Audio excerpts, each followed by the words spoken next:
오후 6시를 위한 배려. 이지은. 그 일이 시작된 지 열흘이 지났다. 여자는 귀를 막았고 입을 닫았고 주먹을 쥐었다. 여자의 감각과 기억은 자신 안으로 미끄러져 들어가 식도와 위와 소장에 이르는 길을 점검했지만 원인을 알 수 없었다. 여자는 손등이나 무릎에 귀를 붙이고 몸에서 나오는 음악을 들으며 땀을 흘렸다. 처음에는 희미한 소리만 들렸다. 그러다 농도 높은 소리가 모공 밖으로 빠져나갔다. 바람 부는 날이면 여자는 밖에 나가 나무들 사이에 서 있었다. 몸 안에 축적된 음악의 총량이 있다면 바람의 리듬을 타고 어서 사라지기를 바랐다. 개업한 점포 앞의 플라잉 가이처럼 발다리를 흐느적거리기도 했다. 바람이 몹시 부는 날이면 사람들은 꽁꽁 닫은 창문 너머로 기이한 춤을 추는 여자를 볼 수 있었다. 여자는 늘 자비로운 미소를 띠고 있었지만 32의 나이보다 더 오래 산 것처럼 보였다. 피부가 새하얗다 못해 약간의 회색빛을 띠고 있는 데다 미간 사이에 동그란 갈색 점이 있어 석조 비로 잔화불의 얼굴 같아 보이기도 했다. 여자가 그 갈색 점을 새삼스럽게 만져본 이유는 혹시 그것이 스위치가 아닌가 하는 기대 때문이었다. 그러나 온몸에서 음악이 쾅쾅 흘러나오는 바람에 여자는 재빨리 물을 틀고 믹서를 돌리는 수밖에 없었다. 그런 후 소음을 만들어낸 자신을 벌주기 위해 벽에 몸을 붙이고 30분간 서 있었다. 음악이 들려오기 시작한 것은 여자가 친구 A를 집에 초대한 날 밤부터였다. 여자는 A를 초대하기까지 도대체 무슨 일이 있었는지 벽에 붙은 화이트보드에 날짜별로 동선을 그려가며 되새겼다. A를 만났던 날 오전 10시. 여자는 고급 쇼핑몰 6층의 한 여성 구두 매장에서 구두를 고르고 있었다. 아니, 고르는 척했다. 여자는 미스터리 쇼퍼였다. 브랜드 관리 차원에서 고객을 가장하여 매장을 평가하고 그 목록과 지표를 본사에 보내는 일을 했다. 여자는 그곳에서 아르바이트를 한 지 2개월 차였고 이번 매장을 끝으로 그만둘 생각이었다. 여자는 휴대폰의 녹음 버튼을 누르고 그곳을 방문했다. 여자의 월급으로는 단 2켤레의 구두만 살 수 있을 정도로 가격대가 높은 곳이었다. 팀장의 지시에 따라 가진 것 중 가장 고급스러운 옷을 입고 갔다. 그랬는데도 매장 카운터에 서 있던 직원은 여자를 한번 훑어본 뒤 일절 말을 걸지 않았다. 깔끔한 슈트 차림에 흠집 하나 없는 검정 구두를 신은 남자였다. 맑은 피부를 가졌고 머리카락 한 올조차 튀어나오지 않은 마네킹 같은 머리를 하고 있었다. 여자는 등을 곧게 펴고 또각또각 소리를 내며 매장 안을 걸었다. 가죽 냄새가 이질적일 뿐 커피나 담배 냄새는 나지 않았고 진열장에는 먼지나 얼룩이 없었다. 여자는 매장 안에 설치된 긴 거울 앞에 놓인 의자에 다리를 꼬고 앉았다. 벨벳천의 감촉이 부드러웠다. 직원은 마지못한 듯 다가왔다. 여자는 남자를 안타까운 눈길로 바라보았다. 다른 미스터리 쇼퍼들도 곧 이곳을 다녀가 아르바이트 과제를 수행하겠지만 여자가 어떻게 평가하느냐 역시 점수의 평균에 영향을 줄 것이다. 여자는 그 생각을 하면 온몸이 굳는 것만 같았다. 로퍼와 힐을 하나씩 추천해 주세요. 여자는 녹음기를 의식하며 최대한 도도한 목소리로 주문했다. 수십 번 연습한 문장이었다. 하지만 얼굴 근육이 부자연스럽게 움직이고 목소리가 떨린다는 걸 스스로도 느낄 수 있었다. 여자는 비언어적 표현을 최대한 활용해서 이 모든 것이 음모에 지나지 않는다는 것을 알려주고 싶었다. 그러나 직원이 낯선 여자를 믿어줄 리가 없었다. 직원은 검정색 가죽 힐과 회색 로퍼를 한 쌍씩 가져와 여자의 발 앞에 내려놓았다. 여자는 그것들을 들어 올린 뒤 공들여 살펴보는 척했다. 여자는 여러 개의 까다로운 질문을 던져야 했다. 이 신발들은 어떤 재질로 되어 있나요? 재질이요? 이건 카프스킨이고 이건 헤어슈프죠. 직원은 심드렁하게 대답했다. 여자는 침을 삼킨 뒤 준비한 다음 질문을 했다. 헤어슈프 원산지는요? 직원은 미간을 잠깐 찌푸리더니 에티오피아산입니다. 라고 중얼거렸다.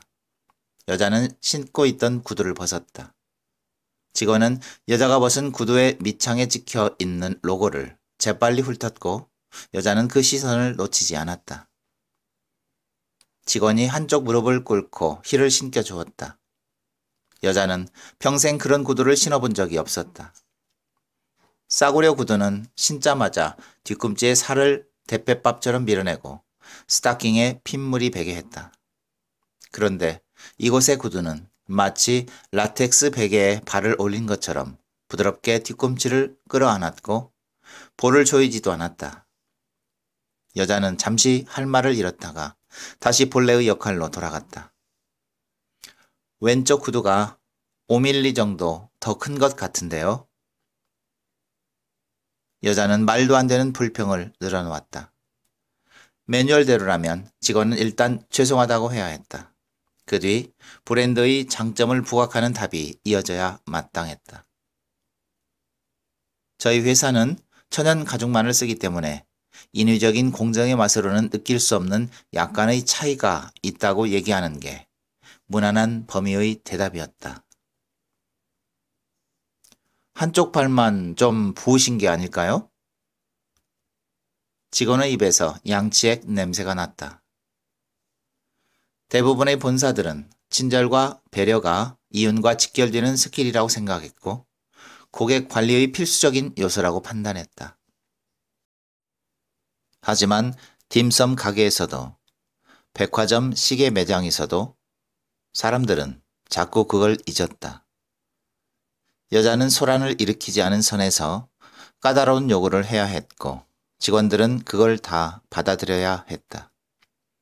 깨끗하게 닦지 않은 단 하나의 숟가락이나 얼룩을 지우지 않은 화장실 세면대, 현재 시각에 바늘을 맞춰놓지 않은 시계를 지적하는 손님에게 표정 관리를 못한다는 이유로 그들의 평판이 달라진다는 걸 여자는 믿을 수 없었다.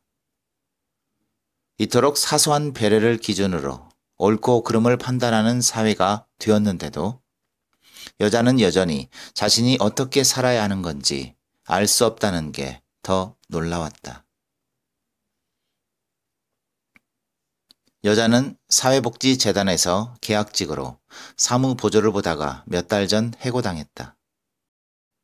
재단의 이사가 저지른 뇌물수수 때문에 지방신문의 한 기자가 취재를 왔을 때 그에게 문을 열어주었다는 이유에서였다.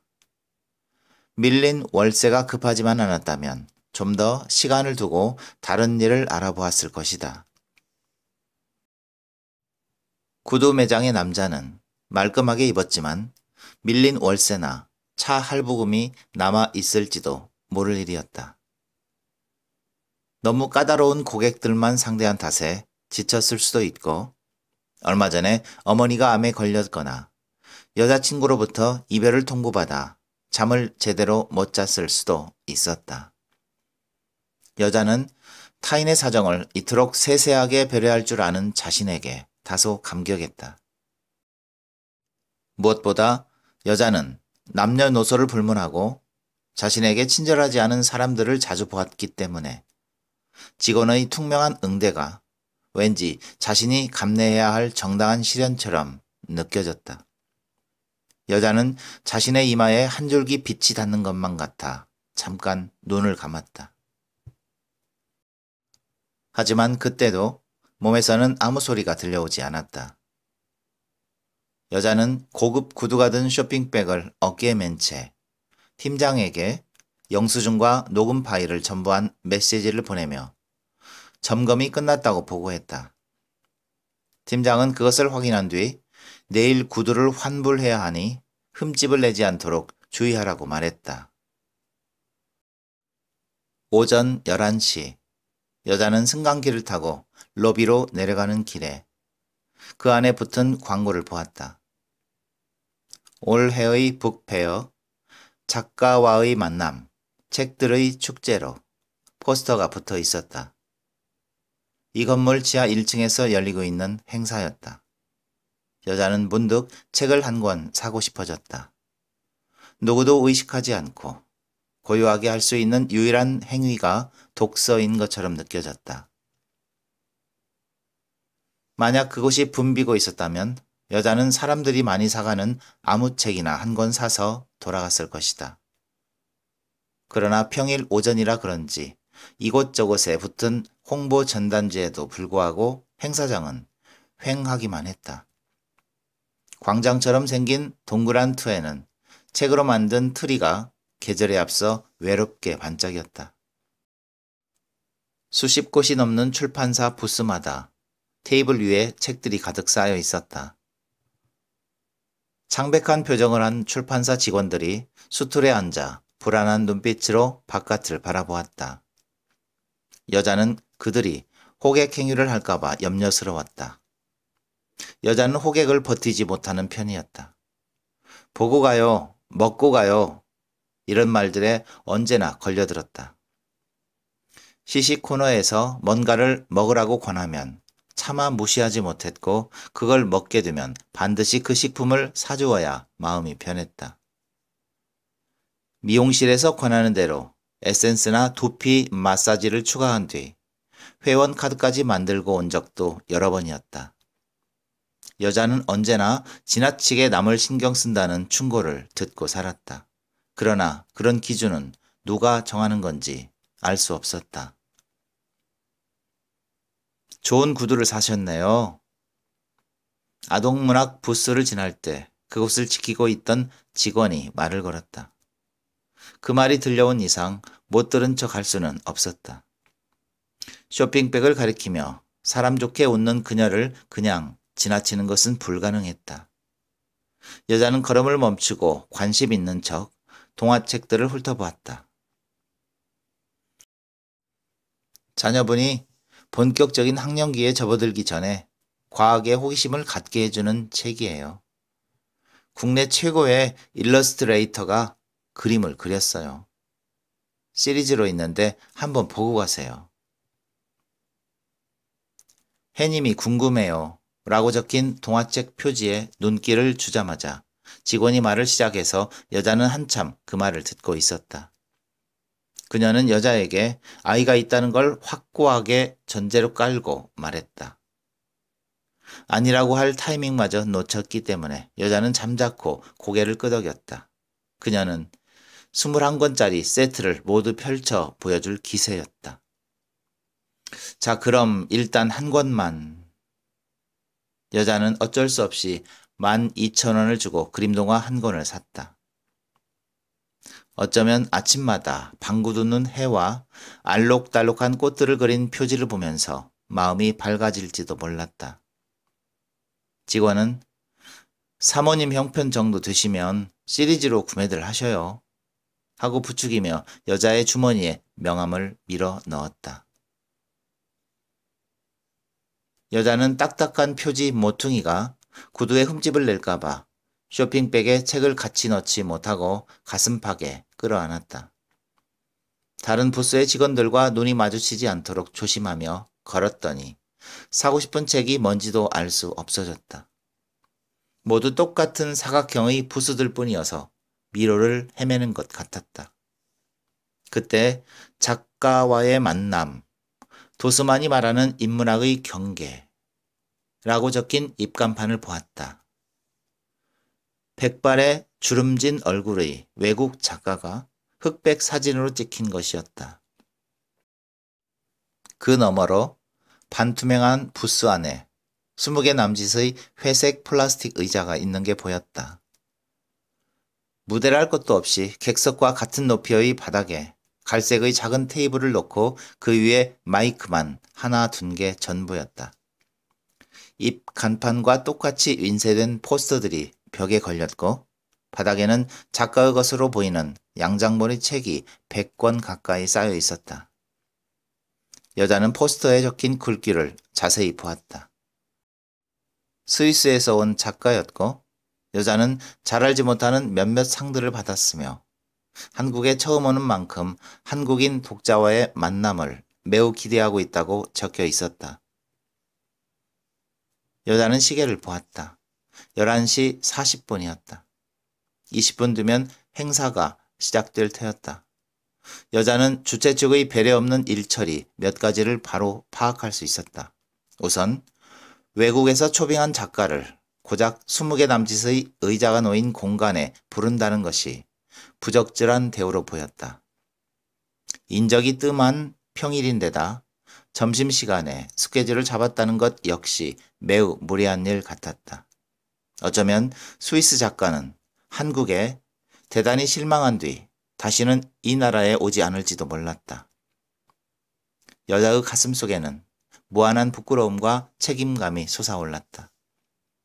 여자는 빈자리를 채워주기로 다짐했다. 배가 고프기는 했지만 스위스 작가가 겪을 비참함에 비하면 사소한 일이었다. 다짐을 고치자 이번에는 들고 있던 동화책이 신경 쓰였다. 작가와의 만남에 참석하면서 다른 책을 들고 있는 것 역시 배려 없는 행동이었다. 여자는 스태프에게 말해 바닥에 쌓여있던 그의 책을 한 권 사서 자리에 앉았다. 임시로 만든 벽면이나 조도가 지나치게 밝은 조명이 신경 쓰였지만 여자는 아무것도 신경 쓰지 않으려고 노력했다. 12시가 되자 여자까지 합해 7명의 독자가 왔다. 작가의 말투는 느리고 무심했는데 통역을 맡은 남자의 어투는 어조가 높고 속도가 빨라서 그들의 말은 기이한 돌림 노래처럼 들렸다. 여자는 통역된 말을 하나도 이해할 수 없었다. 하지만 프랑스 구조주의니 뭐니 하는 말들을 다 알아듣기라도 한 것처럼 고개를 끄덕이며 끝까지 앉아 있었다. 1시간의 강연이 끝나자 사회자가 청중과의 대담 시간을 갖겠다며 궁금한 것을 물어보라고 했다. 숨막힐 듯한 정적이 흘렀다. 사회자는 어색하게 숨을 고른 뒤 작가의 책을 가슴팍에 안고 있던 여자에게 간절한 눈빛을 보냈다. 여자는 결국 비자발적으로 손을 들었다. 열혈 독자가 아니라는 게 티나지 않는 적당한 질문을 생각했다. 학창시절 내내 실패했던 모든 발표의 순간들이 스쳐갔지만 이곳은 낯선 자리이고 낯선 이들과 함께이므로 오히려 괜찮을지도 몰랐다. 저는 우리의 스위스 문학이 나아가야 할 방향이 궁금합니다. 우리의는 빼는 게 좋았을 텐데 하고 여자는 질문이 끝나자마자 자책했다. 작가는 긴 답변을 내놓았다. 여자의 뒤에 앉은 사람이 작게 한숨을 쉬는 소리가 들렸다. 작가는 내내 여자의 눈을 응시하며 말했기 때문에 여자는 땀을 흘리며 결박된 듯이 앉아 있었다. 사인을 받고 사진을 찍는 일까지 모두 끝났다. 작가는 여자에게 유독 정성 들여 사인을 해주는 것 같았고 사진을 찍을 때에는 여자가 들고 있는 자신의 책에 살짝 손을 올리고 톡톡 두드리기까지 했다. 여자는 그 제스처를 어떻게 해석해야 할지 몰라 안절부절 못했지만 행사가 끝나자마자 작가는 스태프들과 함께 껄껄 웃으며 사라졌다. 여자는 기진맥진한 상태가 되어 이제 집으로 가서 쉬어야겠다고 생각했다. 온몸이 땀에 흠뻑 젖어 있었다. 모든 에너지를 타인에게 쏟아 부었지만 그저 공허하다는 생각이 드는 한편으로 누군가를 위해 배려를 한 자신이 사랑스럽기도 했다. 여자는 동화 전집을 파는 부스를 피해 출입구를 찾아 걸었다. 그때였다. 혹시 윤희정? 예술 관련 출판사 부스를 지날 때 누군가 여자의 이름을 불렀다. 여고 동창이었던 A였다. 여자는 A와 3년 내내 같은 반이었다. A는 언제나 반장을 맡았기 때문에 여자의 이름을 가장 자주 불러준 사람이기도 했다. 긴가민가 했는데 전 보니까 기억나. 언제나 창백하던 그 표정도 그대로네. A가 여자의 이마를 물끄러미 보며 재미있다는 듯 웃었다. 여자의 학창시절 별명은 윤미간, 윤점 둘 중에 하나였다. 여자는 학기 초마다 친구들이 다가왔다가 얼마 지나지 않아 멀어지던 것을 기억했다. 착한데 부담스럽다고 했다. 친구들은 A도 착하다는 이유로 좋아하고 따랐는데 여자는 그 차이를 전혀 알 수 없었다. 아, 그래? 여자는 자비로운 미소를 부자연스럽게 띄었다가 문득 몸을 움츠렸다. A는 미간에서 시선을 천천히 옮겨 여자가 들고 있는 것들을 유심히 바라보았다. 고급 구두와 동화책과 인문학책 3가지만으로 여자의 삶을 압축적으로 직관한 뒤 인사치레로 말했다. 애도 있고 교양도 있고 돈도 있나 보다. 하긴 너 공부는 꽤 잘했지. 모의고사 성적 보고 엄청 놀랐던 게 기억나거든. 안부를 물어주는 사람은 오랜만이었다. 여자는 A에게 여기는 어쩐 일이냐고 묻는 게 우선일 것 같았는데 이미 그런 말을 할 맥락은 닫힌 뒤였다. 여자는 A가 유명한 미대에 진학했다는 것을 간신히 기억해내고 그 얘기를 꺼내려고 했다. 대학 생활은 재미있었냐는 등의 평범한 안부 인사를 하면 될 것 같았다. 하지만 대학을 졸업한 지 벌써 한참 지났다는 게 뒤이어 떠올랐다. 평일 오후에 편안한 차림으로 북페어에 온 걸 보면 달리 직업이 없는 건지도 몰랐다. 여자는 너무 많은 요소들이 한꺼번에 기억났고 이런 대인관계의 매뉴얼을 숙지해 본 적도 없었다. A는 여자가 입술을 달싹거리는 걸 지켜보다가 답답한 듯이 말했다. 안 그래도 가끔 궁금하긴 하더라.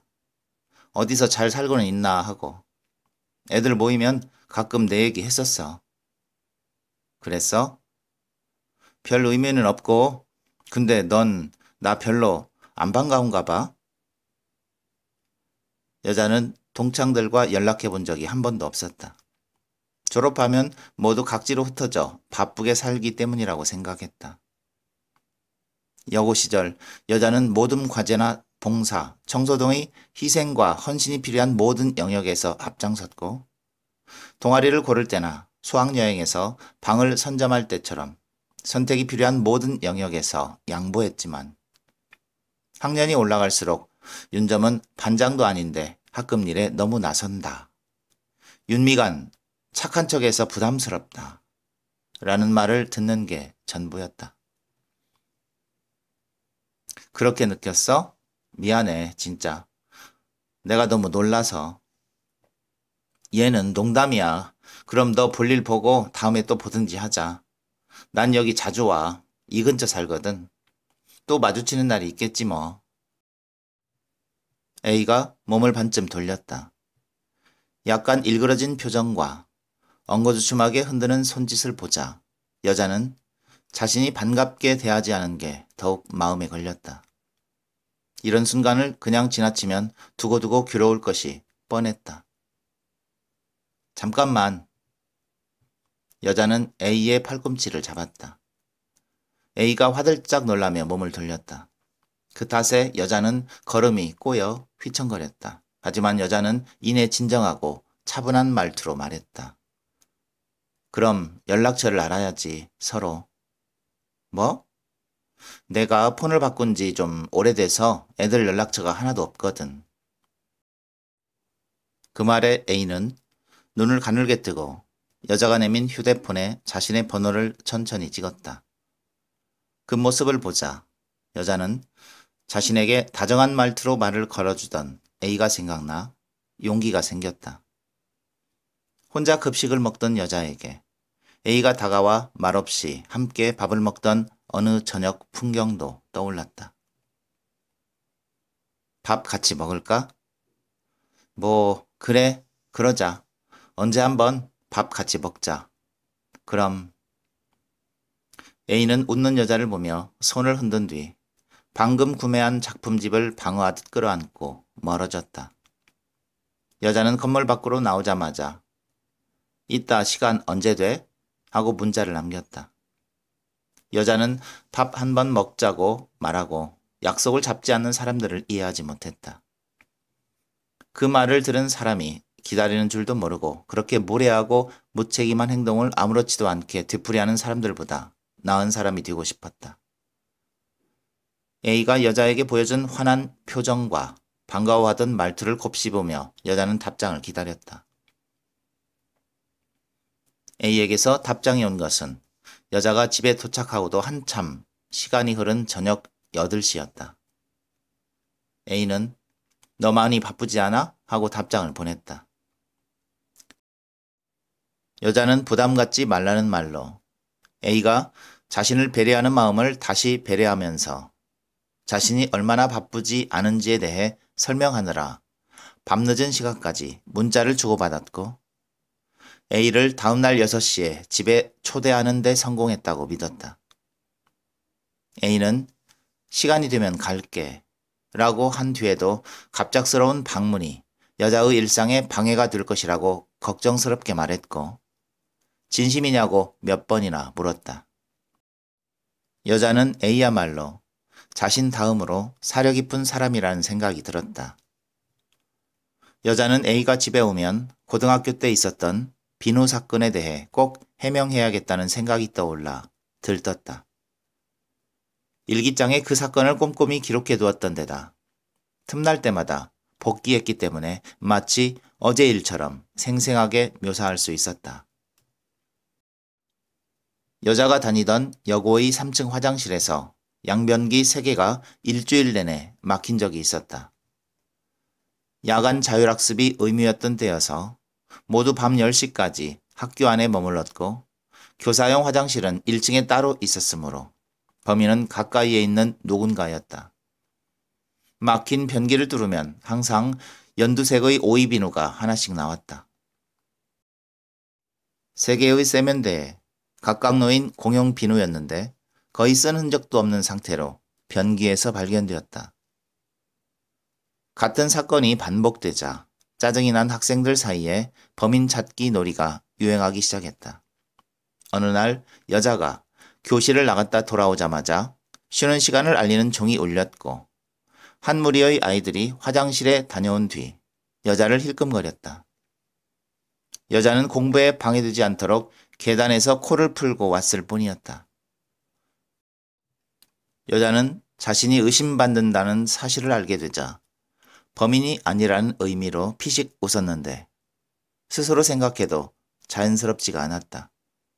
그래서 여자는 일부러 10분마다 복도로 나가 큰 소리로 코를 푸는 척했다. 나중에는 코피가 나올 정도였다. 누가 범인인지 진짜 궁금하네 하고 짝에게 여러 번 말했지만 방백을 할 때의 상대 배우처럼 침묵이 흐를 뿐이었다. 여자는 모두가 자신을 의심하고 있다는 걸 견딜 수 없었다. 다음날 여자는 가방에서 반만 은박지로 싼 살구 비누를 꺼냈다. 그걸로 자주 손을 씻었고 보란듯이 책상 한 구퉁이에 올려놓았다. 장문 시간에는 비누를 주제로 글을 써서 발표했다. 여자는 할 수 있는 모든 노력을 했지만 친구들은 점점 노골적으로 여자를 의심했다. 결국 여자는 아침 8시부터 밤 10시까지 한 번도 화장실에 가지 않는 방법을 택했고 소태에 걸렸다. 다음 날 오전 10시. 여자가 구두 매장에 들르자 직원은 그럴 줄 알았다는 듯이 환불 처리를 했고 황급하게 돌아서는 여자의 뒤에서 사진을 찍었다. 그 순간 여자는 돌아서서 직원을 바라보았다. 그는 미처 휴대폰을 숨기지 못한 채 엉거주춤한 자세로 서 있었다. 미안해요. 여자는 속삭이듯이 뱉었다. 울먹이는 것처럼 들리기도 했다. 직원은 굳은 표정으로 여자를 볼 뿐 아무 대답도 하지 못했다. 건물을 나서 지하철을 타고 집으로 오는 길에 팀장에게서 캡처된 사진 한 장과 함께 이것도 같이 본사에 보낼 건데 사진에 나온 사람이 이정씨 맞는지 확인해줘. 하고 문자가 왔다. 누군가 SNS에 올린 사진과 글이었다. 갑질 손놈 다녀감. 진상으로 하루 시작. 이라는 글과 함께 여자가 쇼핑백을 메고 나서는 뒷모습을 찍은 사진이 올라와 있었다. 교묘한 각도로 찍어 로고는 어디에도 나오지 않았다. 손님 대신 손놈으로 불린 여자는 자신의 뒷모습을 물끄러미 바라보았다. 여자가 집에 도착한 시각은 1시였다. 집으로 오는 내내 많은 것들을 고려하느라 숨도 제대로 뱉기 힘들 만큼 지쳐 있었다. 그러긴 해도 그때까지 몸에서는 어떤 울림도 흘러나오지 않았다. 그건 분명했다. 여자는 A가 집들이 다닥다닥 붙어있는 좁고 경사진 골목을 올라오기 힘들까봐 전전긍긍했다. 그래서 사진을 찍어 달쟁이길과 달행이길이 헷갈리지 않도록 정성스럽게 편집했다. 지도를 다운받아 성범죄자가 사는 집과 사냥개를 키우는 집에 동그라미를 쳤다. 여자는 그 모든 것을 8쪽짜리 디지털 가이드북으로 만든 뒤 오래된 우정의 초대장이라는 제목을 붙여 A의 SNS로 보냈다. A가 오래된이나 우정이라는 표현에 신경 쓸까봐 장문의 톡을 보내 사전적 의미 이상은 아니라고 이야기했다. 그러자 사전적 의미나 그 이상은 아니다 라는 표현이 냉정해 보여 다시 긴 주석을 달았다. 그때마다 A는 똑같은 이모티콘으로 답장을 보냈다. 쾌한 눈의 판다가 대나무를 우적우적 먹는 모습이었다. 호스트는 게스트를 위해 만반의 준비를 하는 게 당연한 도리였다. 여자는 복지재단에서 일할 때 동료네 집에 집들이를 간 적이 있었다. 아무도 자신의 외투를 받아 걸어주는 이가 없는 것을 보고 그 동료가 욕을 먹을까봐 대신 나섰다. 손님들이 새로 올 때마다 여자가 그들의 외투를 받아 옷걸이에 걸어주었고 혹시나 주머니에 든 물건이 사라지기라도 할까봐 내용물을 미리 확인받았다. 음식이 부족할까봐 자신은 적게 먹었고 술에 취한 동료들이 화장실을 쓰고 나올 때마다 가서 뒷정리를 했다. 그 후로 상사들은 집안에 중요한 행사가 있을 때마다 여자를 초대했다. 하지만 동료들은 아무도 여자와 어울리려 하지 않았다. 여자는 A를 초대한 오후 6시의 애매함도 놓치지 않았다. A가 점심에 무엇을 먹었는지에 따라 각각 다른 메뉴로 가볍지도 무겁지도 않은 대접을 해야 할 것이었다. 점심에 돈가스를 먹었다면 오후 6시에 피자나 치킨이 먹고 싶을 리가 없었다. 김치찌개를 먹었다면 초콜릿이나 비스킷, 셔벗도 괜찮을 것이었다. A가 비건일 경우를 고려해 아몬드 우유에 케일과 사과의 비율을 맞춰가며 음료를 만들어 보았다. 냉장고 안의 냄새가 사과에 얼마나 배어 있는지도 확인했다. A가 큰 소리로 웃을지도 몰라 이웃들에게 미리 시끄러울 수도 있다고 문자를 넣어 알렸다. 이웃들은 여자가 평소에 그런 어떤 소리도 낸 적이 없었기 때문에 그 말만으로도 놀라워했다. 여자는 A의 발소리를 상상하며 슬리퍼를 샀다. 여자는 언제나 발꿈치를 들고 걷기 때문에 슬리퍼 따위는 필요 없었다. 여자는 새벽에 결코 변기물을 내리지 않는 타입의 교양인이었다. 영의정의 화선지 위에 문진을 내려놓듯이 현관문을 닫았기 때문에 아무도 여자가 언제 집에 오는지 몰랐다. 여자는 그런 삶을 당연한 듯이 살았다. 여자는 지하철에서 자리에 앉아 있을 때 아무리 피곤해도 눈을 감지 않는 사람이었다. 행여나 노인이나 임산부가 앞에 서 있는데도 보지 못할까봐 걱정했다. 하지만 그보다는 일부러 자는 척하는 무심한 사람으로 비치는 것이 더 견딜 수 없었다. 어쩌다 잠이 들면 여자는 화들짝 놀라 자리를 양보한 뒤 제가 자는 척하는 것이 아니라 정말로 몸이 피곤해서 눈을 감고 있었던 겁니다. 하고 정중하게 설명했다. 상대가 고개를 갸웃하면 몸이 피곤해서를 이해시키느라 애를 썼다. 그랬는데도 상대가 입을 꼭 다물고 짜증난 얼굴을 하고 있으면 무엇으로 자신을 증명해야 할지 곱씹고 또 곱씹느라 내릴 곳을 놓치곤 했다. 언제나 사람들은 자신의 진심을 알아주지 않았다. 여자는 동네 만두가게의 유일한 단골 손님이기도 했다. 여자의 집으로 가는 골목 어귀에 있는 그 가게에는 언제나 손님이 없었다. 만두 피가 너무 질기고 만두 소에서 누린내가 났다. 여자는 비쩍 마르고 손톱이 새카만 이른의 노인에게 차마 만두가 맛없다고 말하지 못했다. 노인은 정말 성실하게 만두를 만들었다. 새벽 4시부터 고기를 다지고 부추를 씻고 양파 껍질을 벗겼고 밀가루를 직접 반죽해 피를 빚었다. 그리고 그 고생을 여자에게 모두 하소연했다.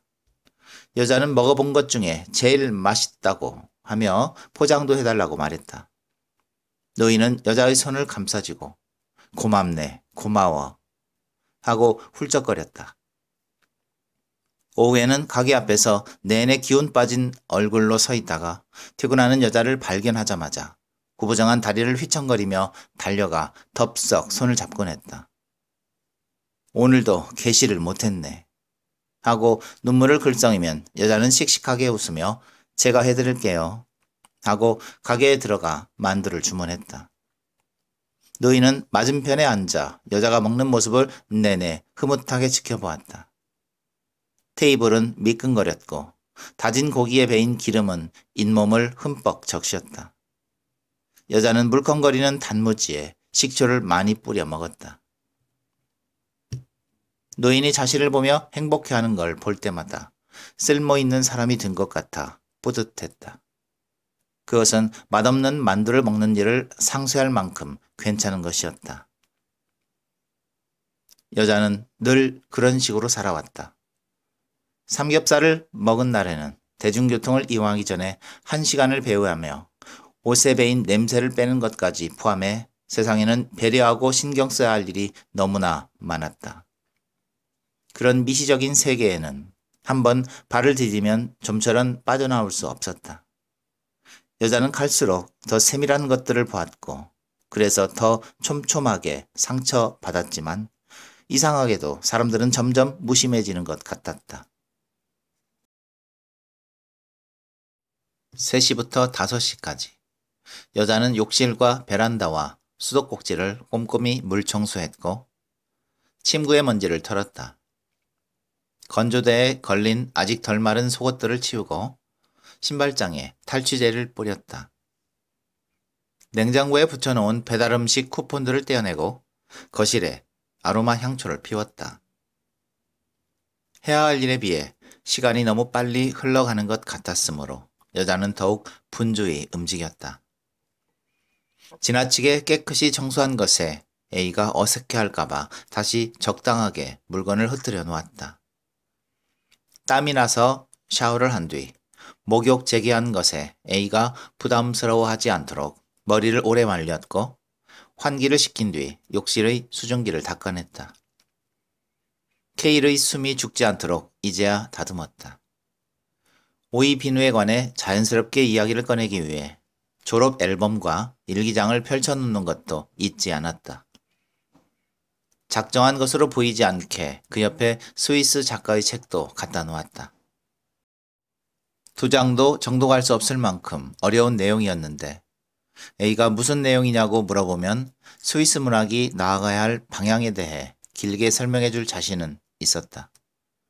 어쨌든 자신은 죽었다 깨어나도 변기에 비누 따위를 넣을 수 없는 유행의 사람이라는 걸 꼭 알려주고 싶었다. 그 여고를 졸업한 누군가가 아직도 그때 그 오이비누 사건이 하며 자신을 떠올릴 거라 생각하면 두려워 견딜 수 없었다. 배려하며 살아온 선한 삶이 통째로 흔들리는 것만 같았다. A가 오기로 한 시각까지 30분이 남았을 때 여자는 집안을 한 번 더 둘러보았다. 모든 사물이 제자리에 있었고 공기에서는 은은한 향기가 났으며 습도도 온도도 적당했다. 여자는 만족스러운 표정을 짓고 식탁 의자에 앉아 동화책을 읽기 시작했다. 태양광을 받아 무럭무럭 자라는 꽃들이 화사한 색감으로 그려져 있었다. 해바라기, 채송화, 백합, 민들레. 따뜻하고 아름다운 세상이었다. 여자는 잠시 눈을 감았다. 꽃들이 알록달록한 점이 되어 어둠 속을 고요하게 떠다녔다. 눈을 뜨자 밤 8시가 넘어 있었다. 여자는 숨이 멎을 듯한 충격을 받으며 벌떡 일어났다. 심장에 구멍이 난 것만 같은 감각이 온몸으로 파고들었다. 그 구멍으로 차디찬 바람이 지나갔다. 여자는 몸을 움츠린 채 부들부들 떨다가 몇 번이고 구토를 했다. 그날 밤부터였다. 여자의 뱃속에서 윙윙 하는 울림이 시작되었다. 여자는 진도 2의 지진이 난 줄 알았다. 소리는 점점 혈관으로 번지더니 몸 밖으로 빠져나가 벽을 쿵쿵 두드리는 정도의 진동으로 켜졌다가 서서히 줄어들었다. 그러다 갑작스럽게 꽝 하며 소리가 피부 밖으로 뛰쳐나왔다. 여자는 이 모든 현상을 인지하지 못하는 척하며 그 밤을 견뎠다.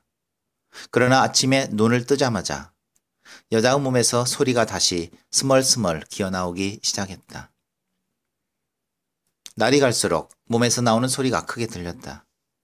그 소리는 난데없이 뚝 멎어 여자를 안심하게 만들었다가 놀리듯이 몇 배로 볼륨을 키웠다. 어디서부터 잘못 뛴 것인지 여자는 알지 못한 채로 발만 동동 굴렀다. 이웃들이 현관문을 세게 닫는 소리를 들으며 여자는 그것이 자신에게 보내는 항의의 표시라고 생각했다. 여자는 음악의 진앙이 되어 속수무책으로 온통 흔들리기만 했다. 소리가 불현듯 더 커진 밤이면 뒤꿈치를 든 채 밖으로 달려나가 노래방 간판 아래 자연스럽게 서 있었다. 온몸에 머드팩을 바르거나 두꺼운 옷을 입어도 소용없었다. 병원에는 가지 않았다. 오래전에 여자는 온갖 종류의 상담 치료들을 경험해 보았다. 그러나 여자는 최면술사, 점성술사, 임상심리 전문가와 무당 앞에서조차 그들이 자신의 직업적 소명을 의심하지 않도록 애를 써주었다. 전생에 한많은 하인으로 살았던 척했고 물고기 자리의 예민한 성정 탓이라고 해석에 동의해 주었다. 죽고 싶을 때가 있느냐는 질문에 종종 그러하다고 체크했고 불타 죽은 조상이 여럿 있다고 대답했다. A는 끝내 전화를 받지 않았다. 여자는 음성 메시지를 7개째 남기다가 울음을 터뜨렸다. 여자는 이렇게 민폐를 끼치는 자신을 받아들일 수 없었다. 자신은 이런 사람이 아니었다. 그러나 아무도 그걸 믿어주지 않을 것이었다. 오래전의 그 오이 비누가 먼 길을 걸어 여자를 찾아온 것이나 다름없었다. 여자는 어둠 속에서 어둠이 든 척 오랫동안 서 있었다. 뼛속 깊은 곳에서 여자의 울음이 음악처럼 흘러나와 까만 방을 채웠다. 도대체 이 도시의 타인들은 어떻게 서로를 세심히 신경 쓰지 않으면서도 흔들리거나 무너지지 않으며 계속 살아갈 수 있는 건지. 여자는 언제나 그것이 궁금했다.